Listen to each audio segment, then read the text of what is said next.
E aí, galera, beleza, beleza? É nóis aí para mais um episódio do podcast que veio abalar com a coisa toda. Nós viemos pra chutar o pau da barraca. Sem dó, né? Eu quero é ver o oco, né, irmão? Então, vamos lá. Estou eu aqui, professor Carlão, com meu parceiro... Professor Taone, é nóis, e hoje com um tema, meu irmão, que é para não perder o ar da polêmica.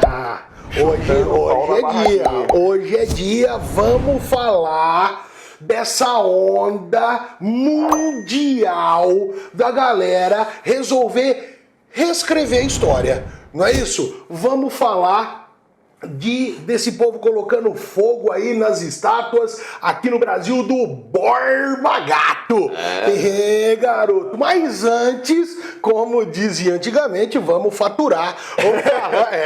Vamos falar do nosso patrocinador. É isso aí, moçada. Você não perde de vista, não esquece que, velho, o Brasil é um país rodoviário pra caramba, então é bom você aprender a dirigir. Se tiver na idade, precisar tirar a carteira do tipo A, do tipo B ou do tipo AB, a gente indica pra você quem? A Zap Autoescola. E quando você tá de Zap, você sabe, É truco. Né? É 6, rapaz.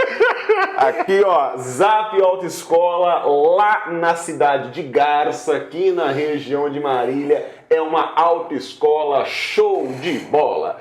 Tem a renovação das CNH, tem a reciclagem. Os caras ficam na Avenida Doutor Labienio da Costa Machado, no número 1145, em Garça. O telefone é 14 3471 0662. E é só nave, companheiro. Tem até carro com LED widescreen, o bagulho é louco. O negócio. E tem os simulador, né? Aula noturna, os caras é fera. Você sabe que eu conheci uma pessoa, tem muito tempo, que tirou carta lá e falou assim, porra, no final tem até um churrascão. Eu falei, a coisa tá mudada, velho, no meu tempo não era assim não. Então chega lá, conversa com o nosso amigo Flavinho, que ele vai dar um desconto pra você, meu guerreiro brasileiro. Show de bola. Carlão, vamos seguir o nosso baile, vamos dar o tom da conversa hoje. Hoje eu gostaria que você começasse. A gente precisa falar, comentar, explicar, pensar sobre o fenômeno que foi justamente um incêndio na estátua do Borba Gato em Santo Amaro, São Paulo. Dá sua letra aí, meu velho. Vamos lá então, porque, bicho, eu não sei você, mas eu adorei. Pô, eu queria deixar pra depois. Eu não consigo, eu sou ansioso, né, cara? Eu achei legal pra caramba. Eu achei firmeza. Porque o negócio que é o seguinte... A história cuja qual nós vivenciamos, a que nós estudamos no colégio, a que nós ensinamos muitas vezes, a que é cobrada no vestibular. Eu me lembro na universidade, na aula de história, o professor falar sempre pra gente, a história é a história dos vencedores. E quem venceu, como venceu, qual foi o escrúpulo usado, qual a lógica, isso aí ninguém fala muito, né? É só exaltar a tal da vitória. E aqui no Brasil, nós temos muitas alusões ao bandeirantismo. Né? Aquela coisa, você que anda muito mais pela história do que eu, pode falar melhor, mas os caras que vieram para desbravar o interior na dinâmica de buscar pedras preciosas, metais preciosos e também submeter a população de nativos. Então, poxa, esses caras fizeram isso a que custa? Sangue, muito sangue.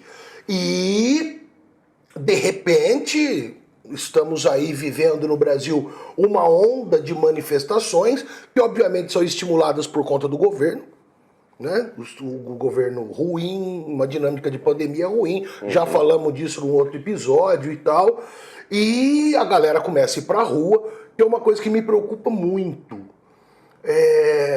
A coisa tá tão grave que no meio de uma pandemia a gente vai pra rua. A galera vai pra rua colocando a vida em risco. E tá indo cada vez mais. Cada vez mais gente. Isso é uma coisa que me preocupa muito. Mas enfim.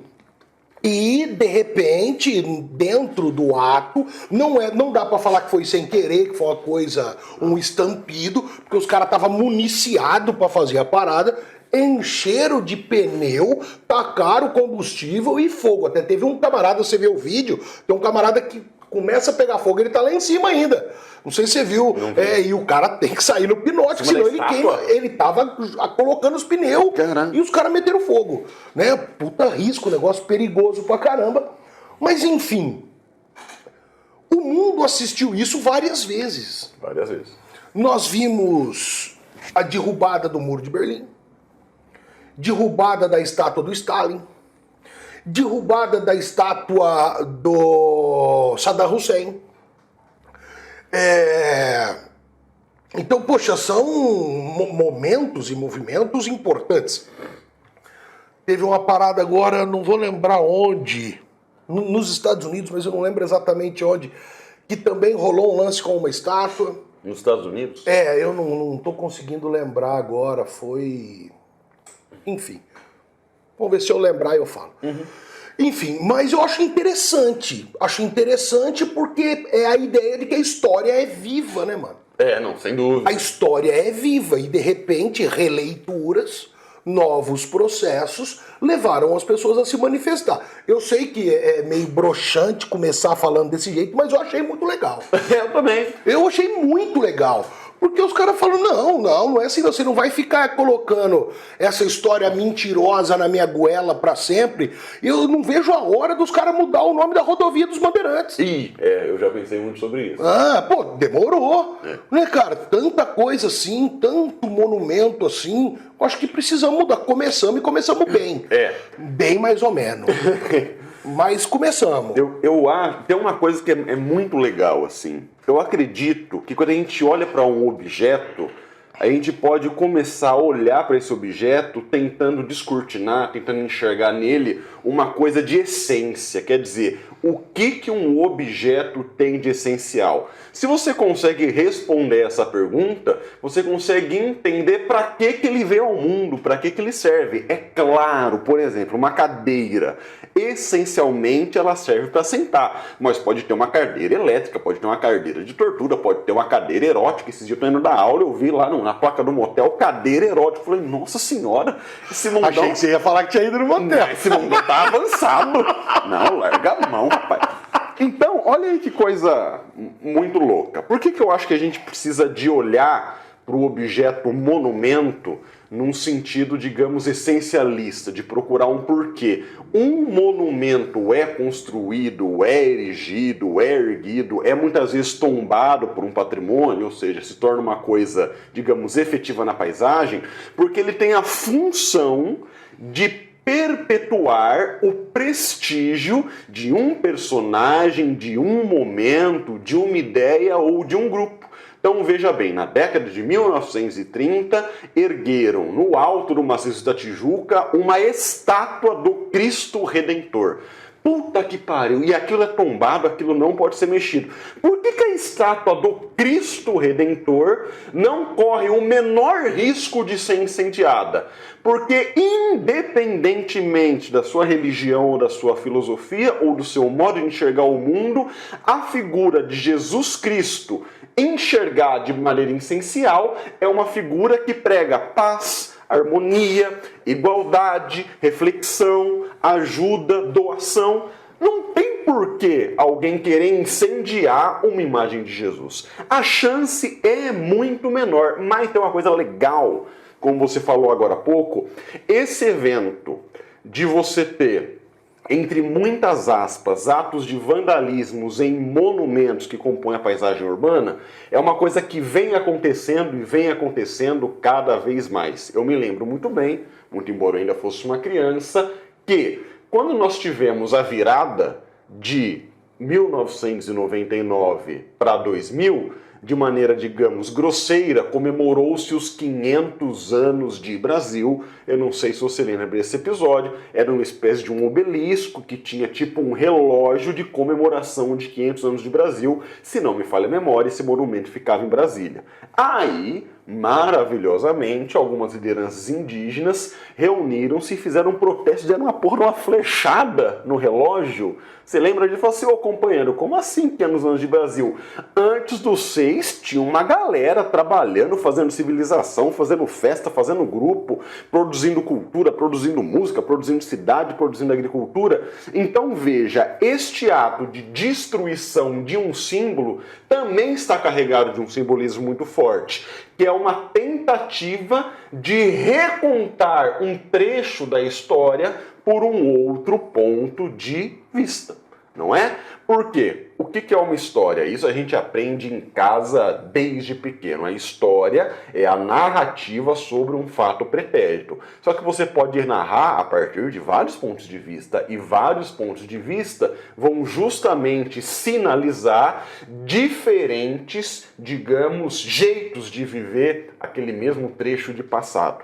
É muito legal, porque quando a gente fala de história, as pessoas têm que perceber que a gente não está falando de literatura.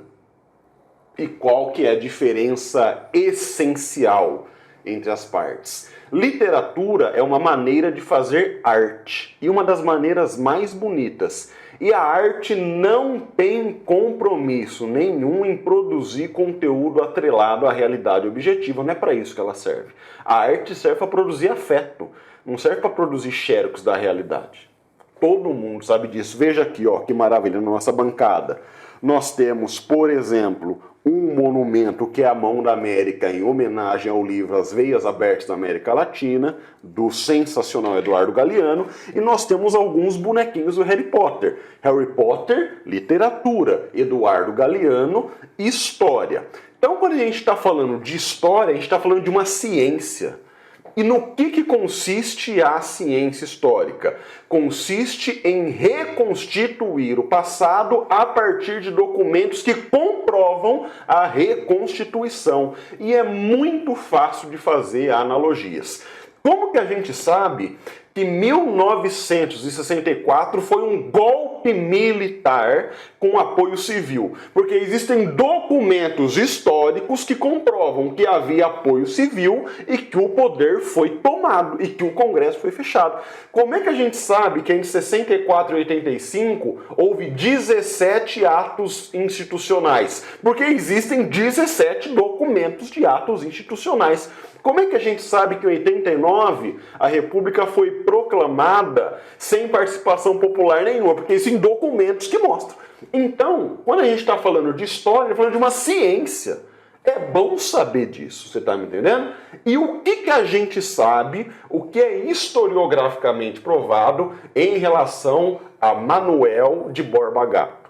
Era um bandeirante, nasceu em meados do século XVII, 1649, e como todo bandeirante era um mercenário. Ou seja, o cara trocava por dinheiro uma função profissional suja, inclusive para a época, que era você se embrenhar no mato, aprisionar indígena e buscar pedra preciosa. Por que buscar pedra preciosa? Porque as colônias espanholas estavam voando no ouro, no diamante, na prata fazia muito tempo. Só que se você souber um pouquinho de geografia, você sabe que as reservas de ouro do nosso país estão no meio do território. Então demorou para chegar lá.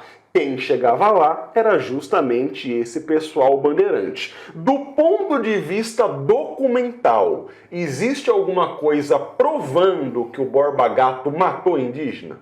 Não. No entanto, esse cara assassinou um caboclo chamado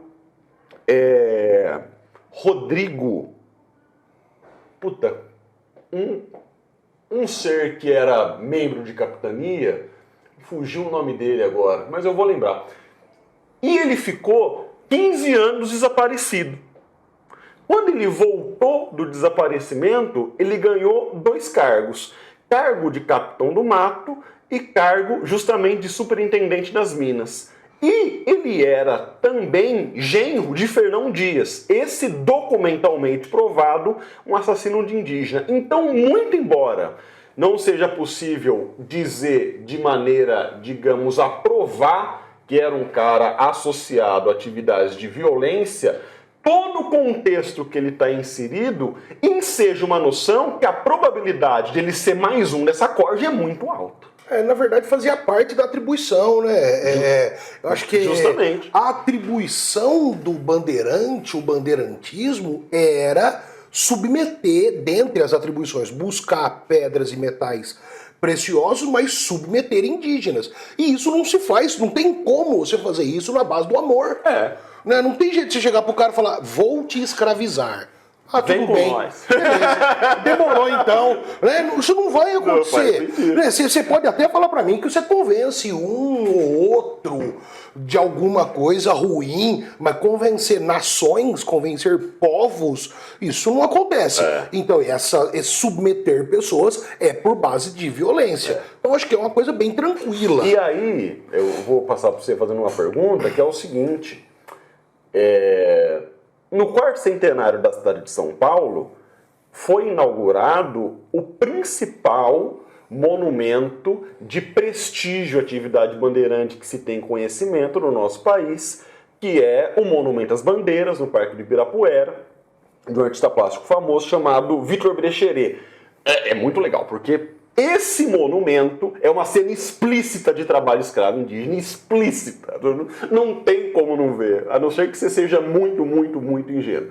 E esse monumento, ele foi atacado várias vezes. Eu acho que nunca atearam fogo nele, mas já picharam eles várias vezes com tipos de narrativa que você deve imaginar que contém, tipo, isso precisa ser estudado, precisa ser retrabalhado e tal. Me fala uma coisa, como é que você vê, no caso da história paulista, esse fetiche louco pelos bandeirantes? Putz.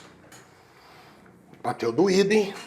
Você não quer perguntar quando vai baixar a Selic? Né? Você não quer perguntar qual vai ser o valor do real em 2027? Acho que é mais fácil. O da loteria. Porra, bicho, caramba. Obrigado. Não, mas eu sei que você deve falar. Não, lógico. Cara, para não ficar muito prolixo e não tomar o tempo da galera com muitos devaneios, a cultura brasileira é uma cultura que, obviamente, deriva diretamente de um impacto muito forte da cultura portuguesa. E a cultura portuguesa é uma cultura que trouxe para nós uma dinâmica de violência muito intensa. Muito intensa. Os portugueses trouxeram para o Brasil o que tem de mais cruel existente, acho que na cultura europeia. Porque eles, em nome, por exemplo, de manter a unidade do território brasileiro, se matou centenas, milhares de pessoas. Tanto que a América portuguesa é a única que conseguiu manter a unidade. A América espanhola é totalmente fragmentada. E onde é que isso chega no caso dos paulistas? São Paulo não era uma área lucrativa. E em nome de transformar essa localidade em algo lucrativo, precisava-se de alguma forma buscar meios para que isso acontecesse. E esse meio é violento. Ele é violento. Então, o paulista, por essência, ele é aquele que não é muito preocupado com os meios, é bastante preocupado com os fins. Isso é uma essência. Nós estamos aqui falando pro mundo inteiro, né? Caraca, é a internet, né? Vai saber quem que tá vendo e onde tá vendo. Mas nós estamos alocados na cidade de Marília. Eu sei que no Spotify, só te cortando rapidinho, a gente tem um ouvinte da Suécia. Olha só, que firmeza. E que pulverize, né? Fere em Estocolmo, hein? Que benção. E, cara, olha que bagulho louco, assim. Essa coisa paulista da violência, aqui em Marília, ela é explícita. é explícita. A violência que nós temos aqui, por exemplo, com os monumentos históricos, é uma coisa fantástica. Não se pensa duas vezes aqui em Marília de se derrubar um monumento para fazer um prédio, para fazer uma rotatória. Ninguém tá nem aí para a história. Você tá ligado aqui em Marília o prédio do restaurante Mamma Mia? Sim. Né? Uma cantina antiquíssima aqui na cidade, muito Sim, famosa sim. e tal. Comprei vinho lá. Os caras vão derrubar, mano. Vão derrubar, fazer um prédio ali. Sacou? Tá rolando o processo. E o que a sociedade de Marília faz? Nada. Em nome do progresso pode tudo. Então esse é o espírito paulista. Sacou? E a que se deve essa dinâmica tão forte com relação aos bandeirantes? Porque os bandeirantes são o maior símbolo de que vale tudo para ganhar dinheiro. Sacou? Quantas e quantas vezes eu já fui pro Rio de Janeiro, fui para Minas Gerais, fui para outros estados e tal, e até a tônica do trabalho é um pouco diferente. Eu lembro quando eu dava consultoria no Rio de Janeiro, chegava uma certa hora que os caras falavam assim... Foi uma parada legal. E a galera falava assim, ô Paulista, deu pra nós. 5 horas. Praia. Chope. Tchau. Né? Acabou, Paulista. E eu, ô louco, vamos. E os caras, não. E eu chegava 8 horas da manhã, os caras chegavam às 10. Sacou? E eles têm uma relação diferente. Ah, mas os caras lá são vagabundos? Lógico que não. É que a gente aqui muitas vezes é muito tarado com essa coisa de trabalhar, ganhar dinheiro, e vem dessa história. Sim. Então a imagem que eu tenho é essa. Os bandeirantes, eles são tão... E cara, eu fiz ensino fundamental nos anos 80, fiz ensino médio nos anos 90, na primeira metade dos anos 90, e cara, os bandeirantes eram ensinados na escola como se eles fossem semideuses. Heróis. Heróis, os heróis brasileiros, os heróis de São Paulo. Sacou? Tanto que os paulistas não tiveram medo de repente se levantar contra a União na Revolução De 32. Na Revolução de 32, certo? Toda a cidade paulista tem uma rua 9 de julho. Toda. Toda a cidade paulista. Então, esse é um bagulho muito louco. A violência, ela estruturou grande parte dos nossos ditos heróis. E São Paulo, eu acho que é o mais forte disso no Brasil. Eu acho isso muito legal, assim. Tava pensando sobre isso, conversando lá em casa, né?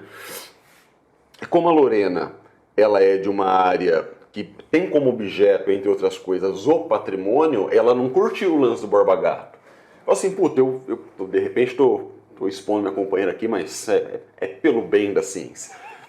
Ela falou assim, puta, de repente eu não consigo muito me posicionar, porque de um lado eu sei o peso simbólico importante que tem um incêndio na estátua do Borba Gato, a porra da estátua é feita de concreto armado e tem 13 metros, aquela merda.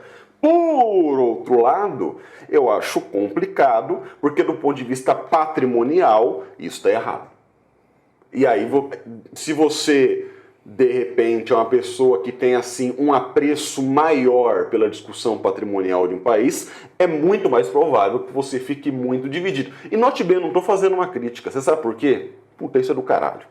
A gente vive num momento que é tudo tão rápido, tão intempestivo, tão eletrizado, que se você não consegue, a priori, se posicionar rápido sobre alguma coisa, você fica taxado de isentão. Mas que porra é essa?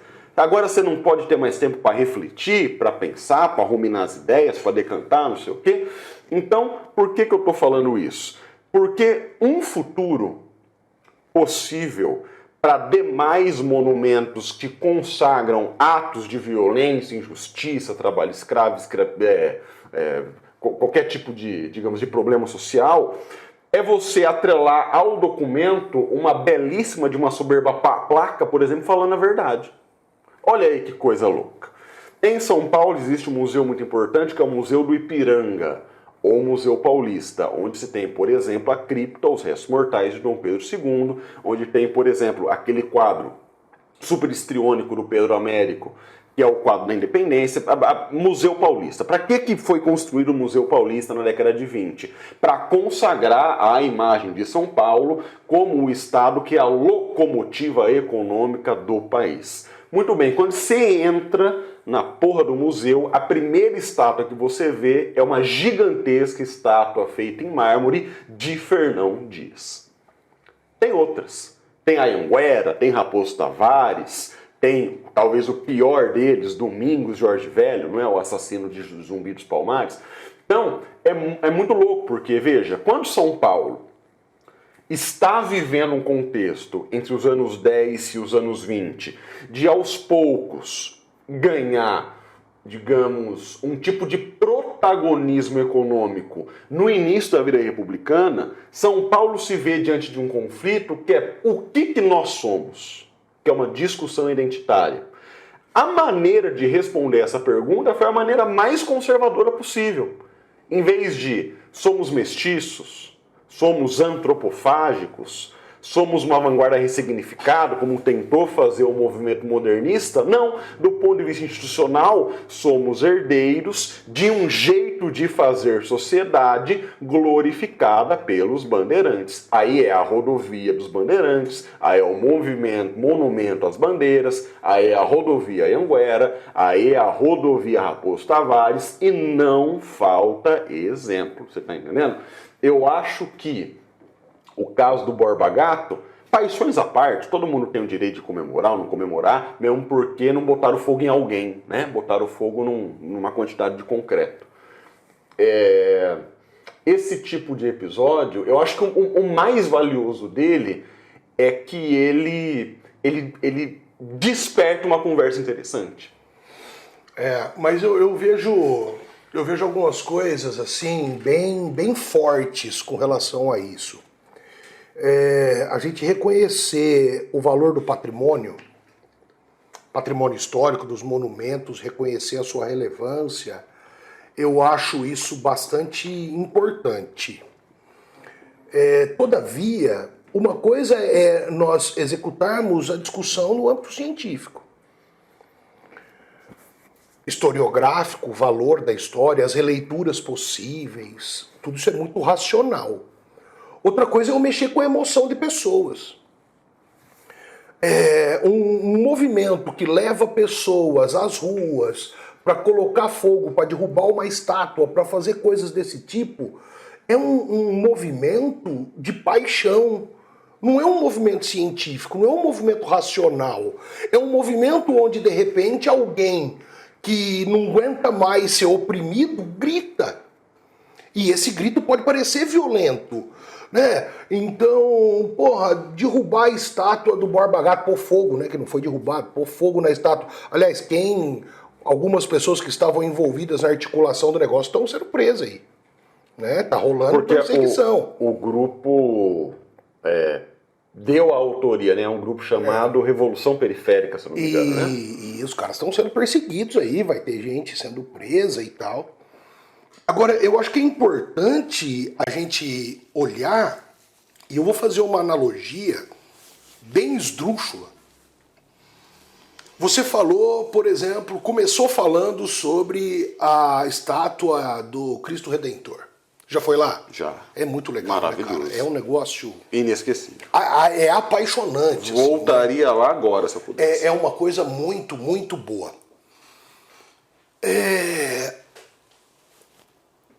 Como é que você se sentiria aos pés de uma estátua do Hitler? Porco, ok. Mesmo que tivesse no pé da estátua... Mesmo que eu não fosse judeu, mesmo que... Certo, eu não tenho nada de judeu, cara. Cara, se eu tivesse lá olhando uma estátua do Hitler, eu ia querer derrubar. Saca? Então eu vejo... mas e o histórico, e o isso, e o aquilo? Porra, quando derrubaram do Stalin, quando, né, no final da União Soviética... E teve um em 2015, você viu essa? Transformaram no estátua do Darth Vader. Inclusive, Disney. Transformar aí, na luta, né? Eu acho que a gente precisa fazer a análise de dois pontos importantes, assim. Sim. Certo? Porque mexer com paixão é um negócio muito complicado. E o povo... Eu acho que o povo não faria uma ação dessa se esse povo não tivesse oprimido ao extremo. Velho, porque é um puta de um gasto de energia.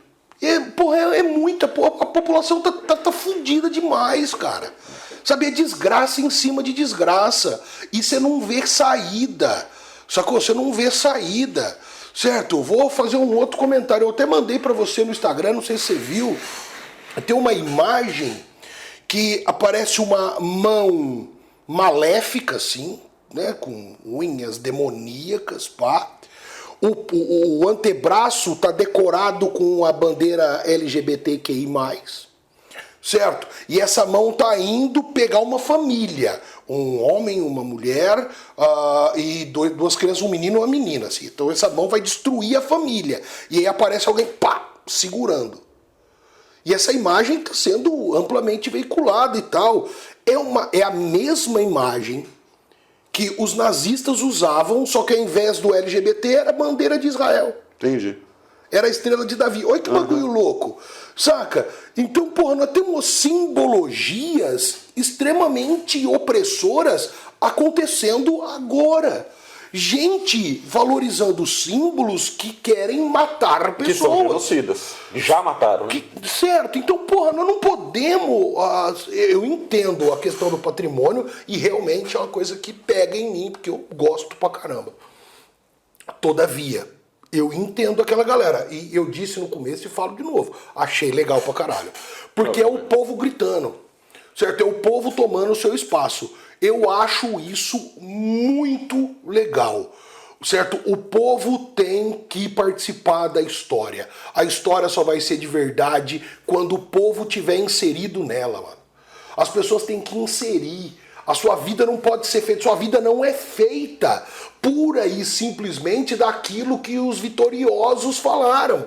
É como se a gente falasse, puta que pariu, que a grande libertação dos negros no Brasil foi a Princesa Isabel. Nós sabemos que não é, mano. É, claro. Nós sabemos que não é. Sacou? Mas se você pegar o livro... documenta lá. Você pega o livro de história da quinta série, é isso que tá falando. Então nós precisamos colocar o povo nessa parada. Entende? Precisamos valorizar os elementos do povo. Outro dia eu vi um cara falando que...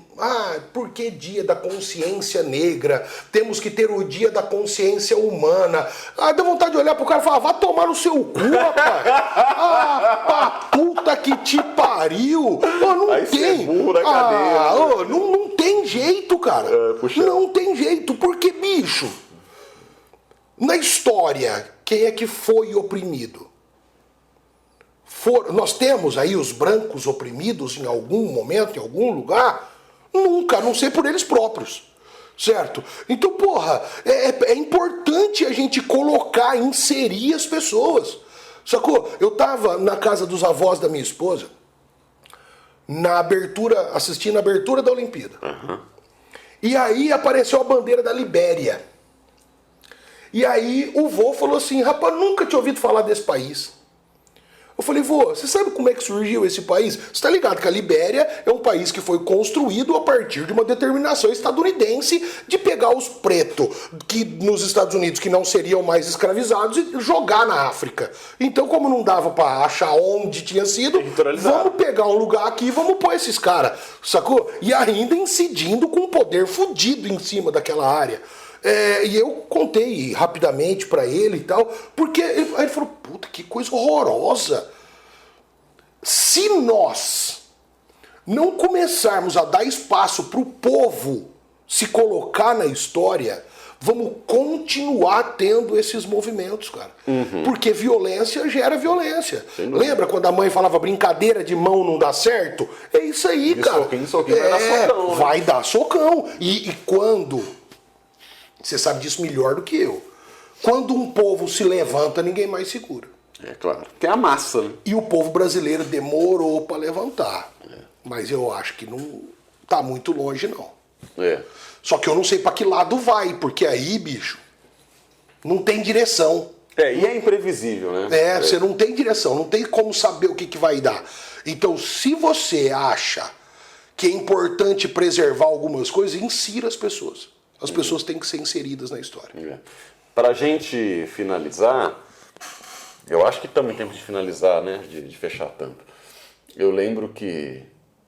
Porra, é engraçado, né, cara? A gente vai ficando mais velho um pouco. o jeito da gente perseguir e acreditar os nossos ideais vai mudando, mas muitos ideais permanecem. O conceito fica. O que muda é a metodologia, às vezes, para atingir esse conceito, né? Eu lembro que quando eu me formei em 2014, eu me formei e passei no concurso público. Foi junto, assim, foi no mesmo mês. Então eu não fiquei nem um único segundo desempregado. E eu fui lecionar como PEB 2, professor de Educação Básica nível 2, o professor de ensino médio, na CESP, Secretaria de Educação do Estado de São Paulo, ou dar aula no Estado, dar aula na rede, como se diz. Muito bem. E aí, bicho, você começa a dar aula na rede e você não precisa ser um grande pedagogo para começar a enxergar problemas em profusão. Você vê que está praticamente tudo errado, e em pouco tempo você percebe que está tudo errado, porque é um projeto para dar errado, para sabotar as pessoas no berço, na educação, na pedagogia e perpetuar a ignorância. Porque é muito mais fácil você exercer poder em cima de alguém ignorante. Isso é um projeto de empobrecimento intelectual que acontece no Estado. E eu tô lá e passando por tudo aquilo, dificuldade, ganhando pouco, começo de carreira, aquela história. E aí estourou uma puta de uma greve, velho. Era a maior greve até aquele momento que já havia acontecido em tempo e número de pessoas. Eram 60 mil professores paralisados. Uma greve completamente pacífica, ordeira, bem organizada, a pauta bem feitinha pela POSP, tudo certo. E essa greve foi durando, ninguém recebendo, e o sindicato arrocha, e a negociação não vai, e o Alckmin não abre a porta do Palácio dos Bandeirantes. Palácio dos Bandeirantes, né? O nome da sede do governo do Estado de São Paulo. Olha como as coisas se conectam. E aí eu lembro que chegou um momento que a galera não aguentou mais, num grito de desespero, arrancaram umas pedras portuguesas lá da Praça da República e jogaram contra as vidraças do prédio da Secretaria de Educação, que fica no coração de São Paulo. Justamente, era uma universidade de música, hoje é essa secretaria. Muito engraçado. Porque durante 3 meses a greve não apareceu nenhuma vez na televisão, nenhuma única.